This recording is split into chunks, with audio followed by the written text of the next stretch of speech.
So today is June 26th, and we're here with Margaret Henningsen and Douglas Collup.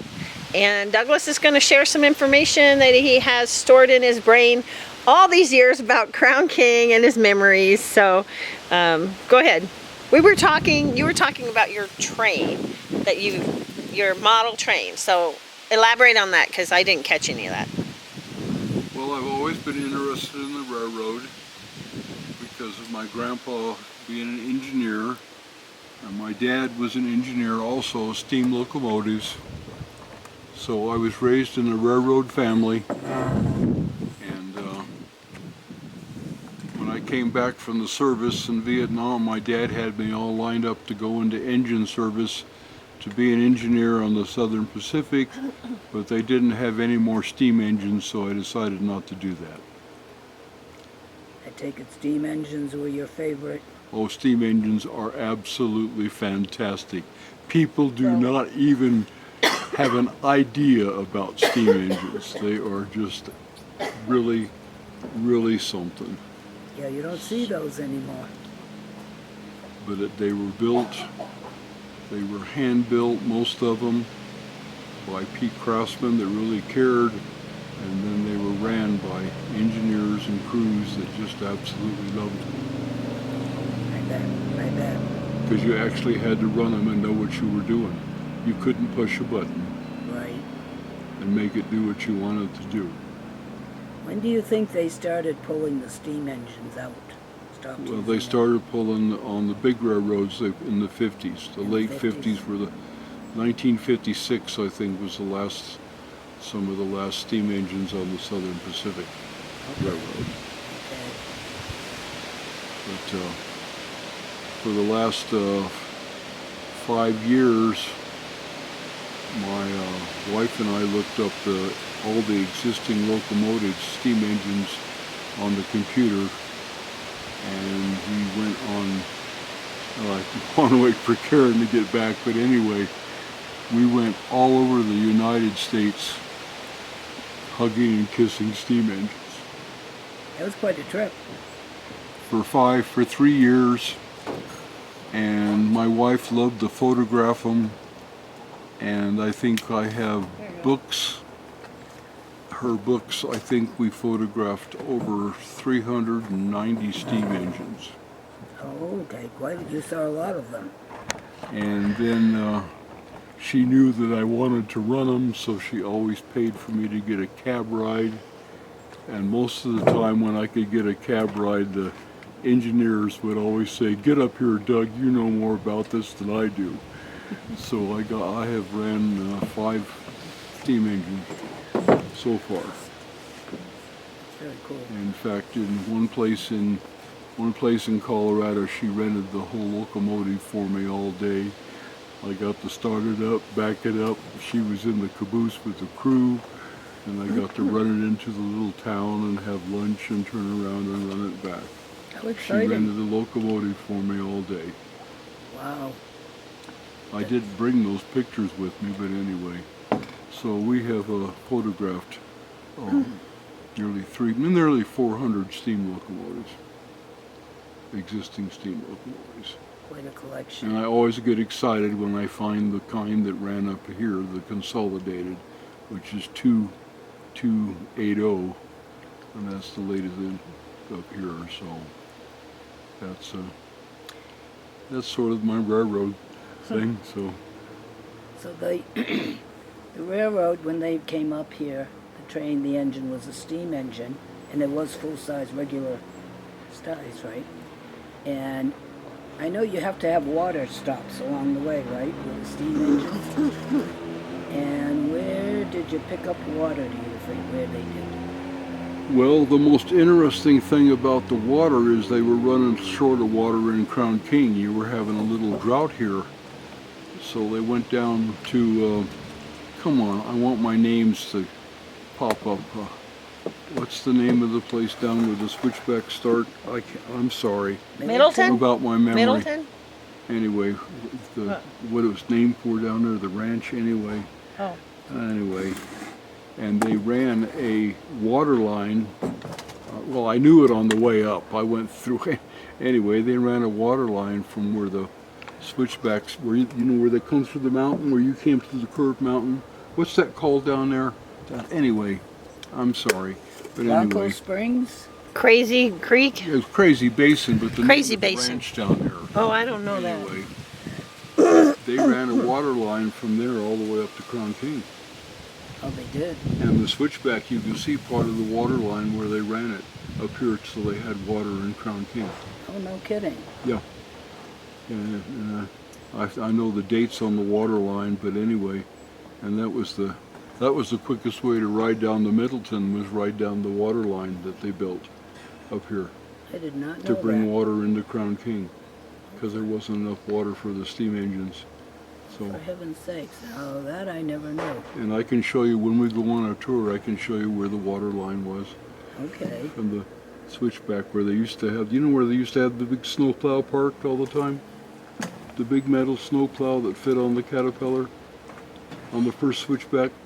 First switchback. Anyway, they used to always have a big plow parked there. Anyway, Okay. you can see the water line going up the hill right there. Okay. Blanco White. Blanco White's what it's called. Okay. Blanco Okay. White's down there. Yes. So Huh. anyway, that was interesting. It would be. That the- It would I be. took a Railroad picture of built. us, I think, Okay. I know, to commemorate. Yes, it worked. Okay. Sorry. I wish don't mean I to be so wasn't in disruptive. these pictures, but anyway. She shouldn't give me the technology part. I'm not very good. Anyway, go ahead. Anyways, so one of the stops was Middleton, am I Yeah. correct? That's where they made up the bigger trains to go on into to Prescott and go into Dewey and Mayer. Okay. Now the mill in Mayer was built by Kennecott. It was copper.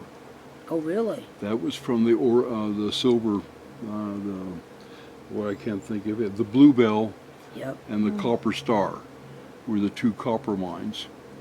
And the big smokestack still standing in Mayer was built by Kennecott. Oh, I Copper. didn't know that. That's a big name. And then yeah. the big smokestack in Humboldt and Dewey was from the mill there, the Iron King. Right. The Iron King mine and the big mill. That was the biggest mill in the country. That's it where the really? railroad cars ended up, Okay. at the mill there. And you can see all the tailings now, all the big red dirt for miles and miles and miles. You can. That was the Iron King mill, or anyway, there. Right. So So they would stop on their way here in Middleton and get water, get water and they would shorten their trains down because the shortest switchback only held 5 cars. Okay. So they were small. The shortest switchback only held 5 cars Okay. and a caboose. So that's where they shortened up the trains in Middleton and did all the switching down there. Okay. That makes sense. So a lot of people will ask, okay, how did that switchback business work? How did the switchbacks work? They would come up to it and Okay, you come up to it, and so they had the switch aligned, and the first one there on Crazy Basin, where you walked around the curve there to Blanco White's, right. you come in, and the engine went in first Okay. and pulled past where the switch was, Yeah. and then they threw the switch, and then all the cars and the engine backed up as far as they could into what they call the next tail. The switchbacks, where the switch was and where the cars went back, is called a tail. Okay. So they pushed all the cars back where the engine was past the switch, then they'd throw the switch and they'd go forward up to the next one. So it's a matter of going forward and backward up. So they went backwards then. That's what I was And the wondering. engineers on the railroad hated it.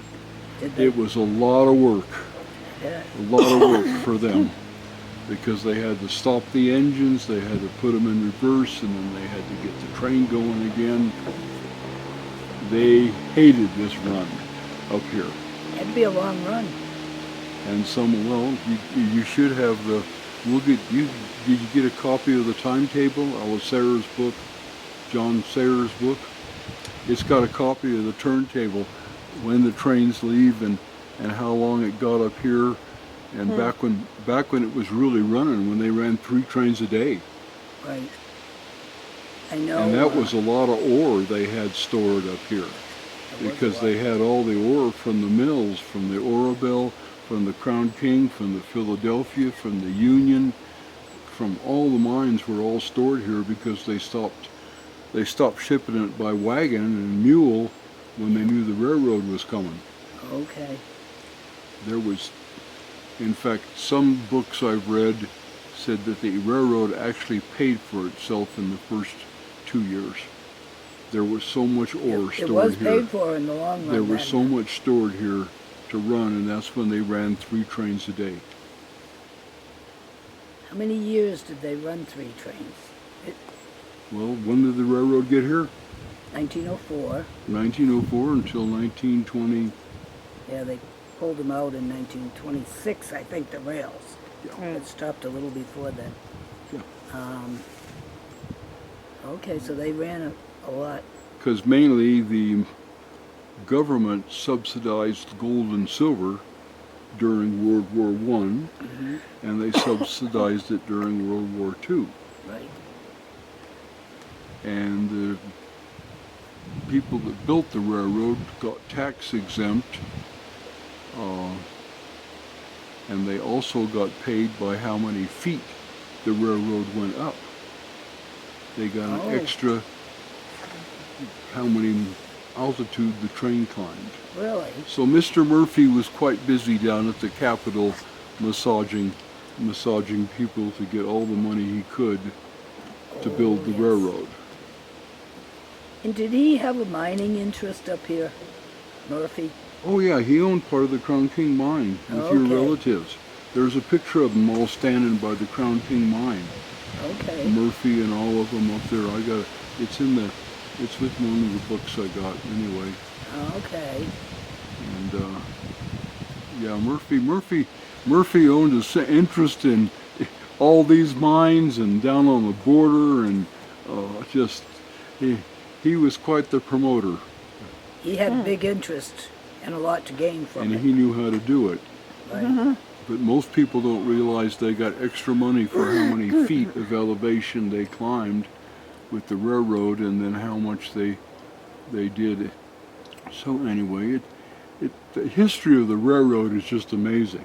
Yes. And there's another, my brother Chuck, who's now in Atlanta, Georgia. He ran into a group of men over in Scottsdale that have an actual Crown King Railroad Club. Oh, really? And they absolutely, but I never got in contact with them. So, but anyway. It'd be interesting to see if they're still in existence. And at one point, the people at the Depression, they wanted to save this railroad as a historic railroad.